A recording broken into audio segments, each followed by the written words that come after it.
Are luxury cars the nightmares to own that everyone says they are? Well, today we're looking at luxury car pairs from TikTok to find out. First clip. This is a 2013. It's got about 80,000 miles on it. It starts to leak.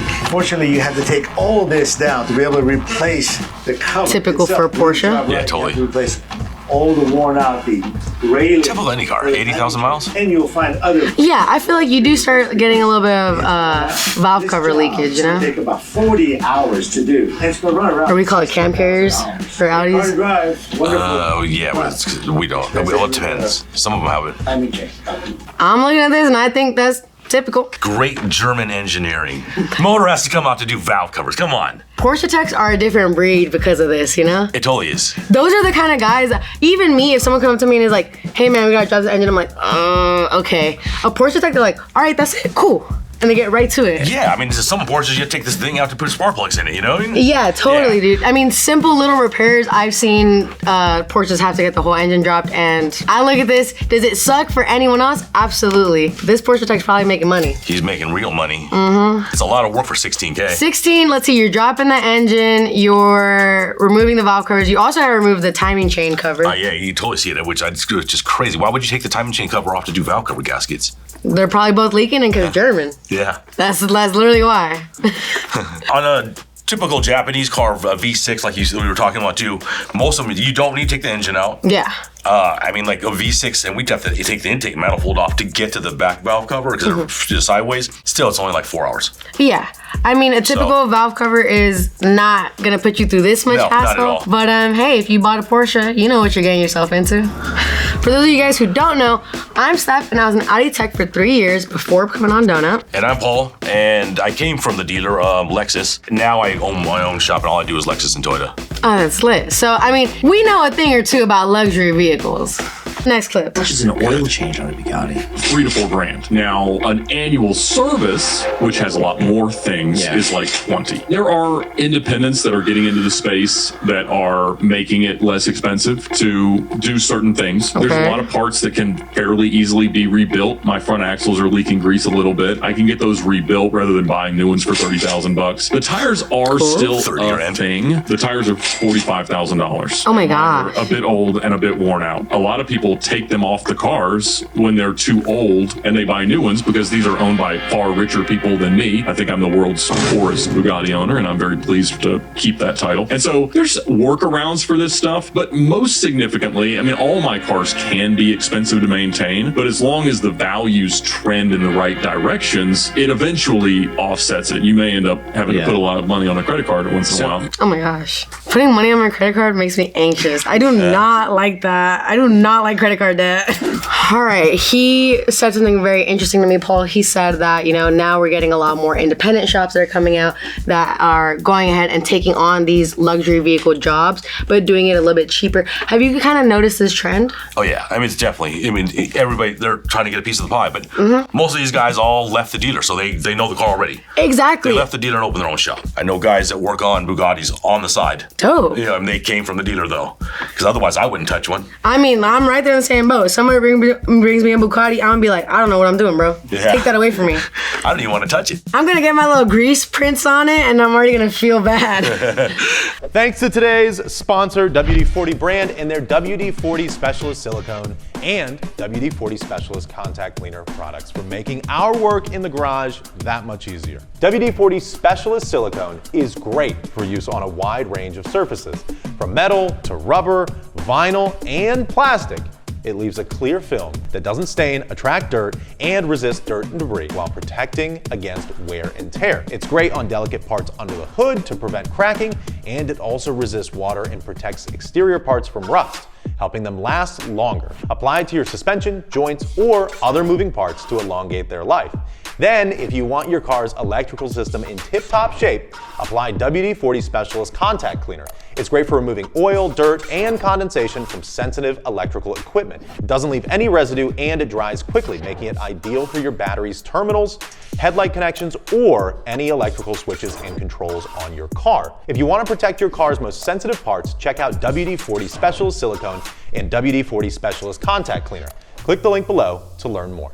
But no, I mean, I think that's totally fair. You know, if you're dedicating your time to this company. You're learning the craft. You know, you're still putting in a lot of you to learn this.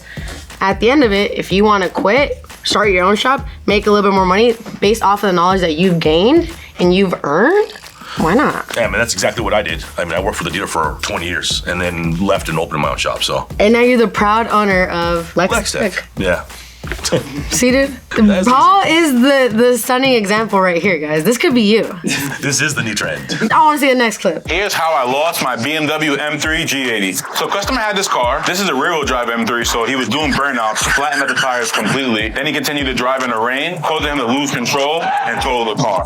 Thank you, Instagram. We actually found videos of this guy doing burnouts before he got into his accident. Car is fully slammed. Front suspension is completely blown. Need a brand new headlight. This whole wheel is shifted all the way to the front. New side skirts. The whole rear suspension completely destroyed and whacked out of shape. What do you guys think? Repairable or is the thing total? I think it's hard to say. You got to pick it up and see. I mean, if it needs a subframe in the rear, if the axle is broken, if it's a bearing, I mean, who knows what else. So there's not really enough information to tell you if it's total or not, to me. I mean. Yeah, I mean, I think it just comes down to, I mean, how much money are you willing to spend into this, you know? Because like you said, if everything is shifted, let's say you need a new subframe, you need all new suspension, you need obviously the headlight, new bumper, you could totally replace all of that, you know?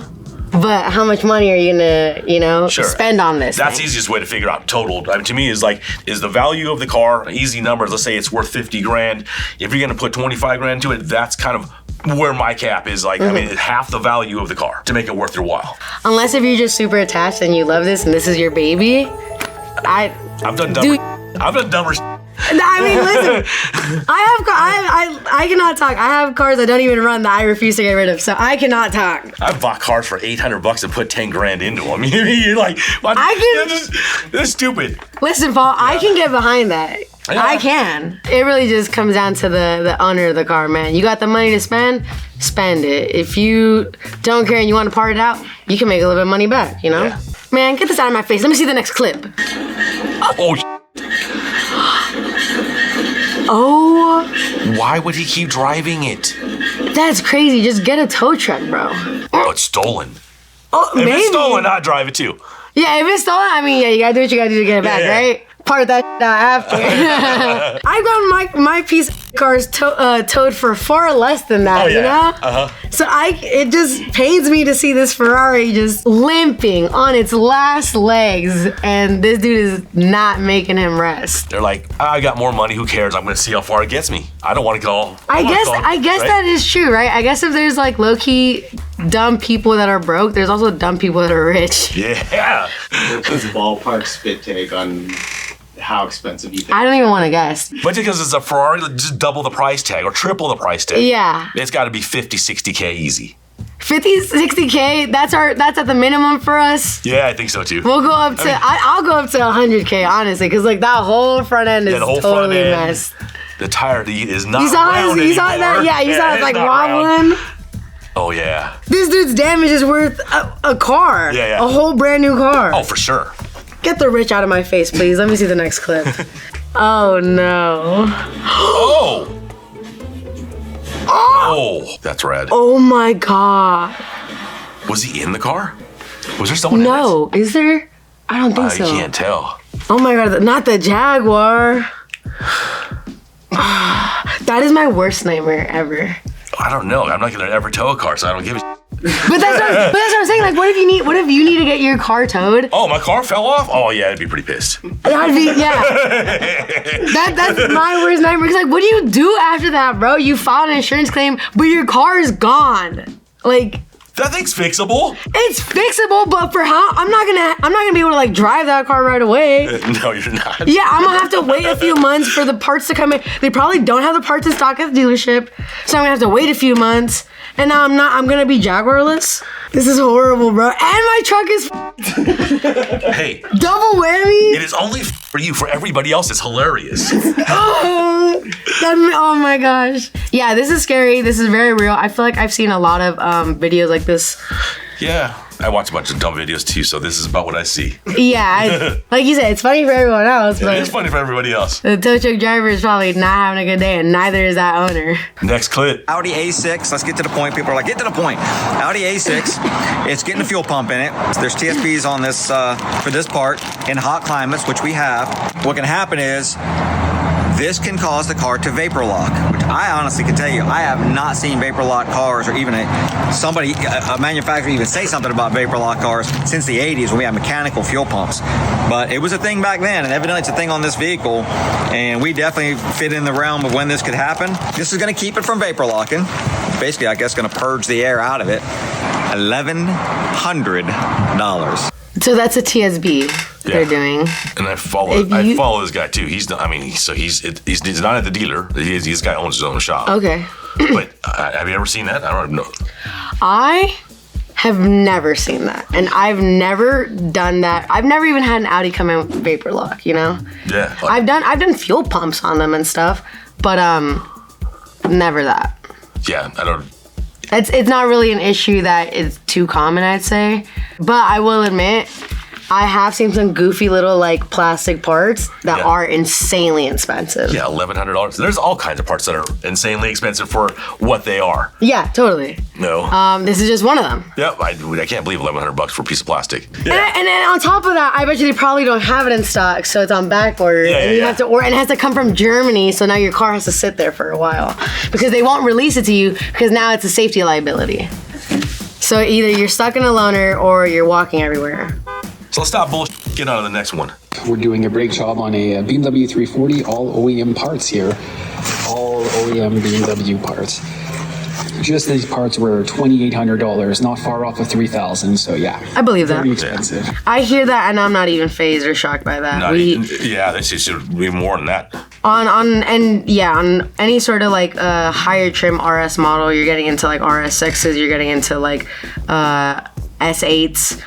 That's gonna be typical. It all depends. It comes down to the material of which the rotor is actually made out of. Yeah, like the ceramic ones or the carbon fiber ones.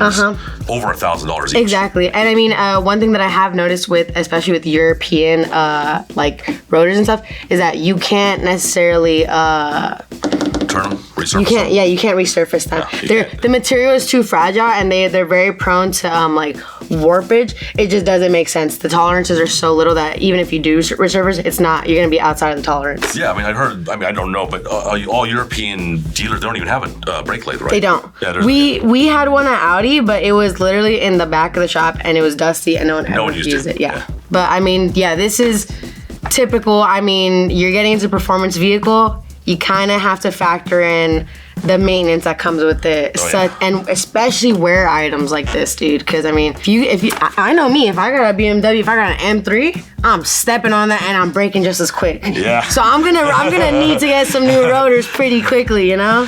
So you go to your friends at the dealer. Can you warranty this? Can you warranty this? Can you warranty this? I will. And listen, that's why I make many friends at many dealers. You know. I don't own any of these cars, but one day I might. Let's see that next clip. What's the biggest repair bill you've seen? I'm assuming that we're talking about what someone has actually like paid over the counter. Just got an approval on this Cadillac ATS. It's a bit over the 5-figure mark. We're gonna be doing the transmission, the differential, the drive shaft, the computers. That sounds cheap. A little bit crazier with that does sound kind of cheap for everything that's happening. Automatic transmission to a manual transmission. Oh. We've had some big ones. We've seen it to where it's like $12,000, $13,000, $14,000, $15,000. We've had a couple $20,000 jobs, and so that's kind of interesting that from factory they're willing to swap automatic to manual. Is this guy factory though? Is he? I don't think so. Maybe you're right. Yes, I don't think he's factory. I think he's, and there's that car in the back's not a Cadillac. Okay, there we go. Yeah. So you're right. So I mean, biggest ticket aftermarket or biggest ticket at the dealer? Huge difference. Yeah, incredibly big difference. You're totally right on that. I mean, he's modifying it. That's obvious. So I see the ticket's gonna be huge. Yeah. So. Honestly, and even still here, and he never said an exact price. This is just a little number of 10,000 went up. But I mean, hearing everything that they're doing, factoring the parts, the cost of parts, factoring the labor, is it crazy that I'm hearing 10,000 or seeing 10,000? I don't think is that much. I don't think so, yeah, because he says he's gonna put a transmission in it, right? Yeah, and he's doing the whole swap and all that. Yeah, that already sounds like 10 grand to me. Listen, crucify us in the comments, but this doesn't sound crazy. What's the most expensive repair you've seen or done? Well, it depends. I mean, at the dealer, I had a guy who inherited a car from, I think it was his grandmother passed away, and it was an older vehicle. Had been sitting in good shape, but I mean, like everything, anything wear and tear, but like rubber bushing stuff. This guy wanted the car to be absolutely perfect. He spent $14,000, and the car was actually in okay shape to begin with. But he spent 14 grand to make it absolutely perfect. So that's the biggest ticket I've seen at a dealership, without any real damage, I mean, like an accident or something like that. At my shop, the biggest ticket I had was $17,000. Damn. Pretty high. That's pretty high. This is a lit price tag, I'd say. Hell, I'll give him my car to swap. There you go.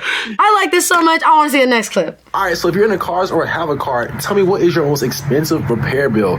My most expensive bill was my DSG transmission. I had to get the whole thing replaced. It literally cost the value of a fully functioning car to get replaced. That sounds all right. Yeah. Yep. What kind of fully functioning car are you talking about? Because, you know, I mean, like, I could say the same. Listen, I have a pair of work wheels that are sitting in my garage right now that I say all the time, they cost more than a Honda. Yeah, and they're worth more than the Honda. Yeah, exactly. Yeah. So, totally. what kind of cars? I have a whole bunch of cars that have wheels that cost more than the car. Exactly. Yeah. So, what kind of car are you talking about? This is an Audi. What is it looking like? So, what do you think this repair is? I have no idea on Audi's prices. For a whole transmission? The transmission's probably $7 grand, just the part. I mean, it sounds about right. So yeah, you can buy a box. You can go buy a box for 10 grand. Yeah, I mean, you could. You could buy a pretty decent car for 10 grand. I could buy a couple boxes for 10 grand. You could. If you guys want to see more RMS videos, click somewhere here. It's gonna be somewhere. Thank you, Paul, so much for coming here today. It was fun doing this with you. Thank you. I appreciate it. You know what, Paul? If you like that so much, I think you should tell Mike that we should do more videos together. Yeah, we should do some more videos together. If you guys like me and Paul's duo, go ahead and let us know in the comments. See you guys next time. Thank you, guys. Thank you.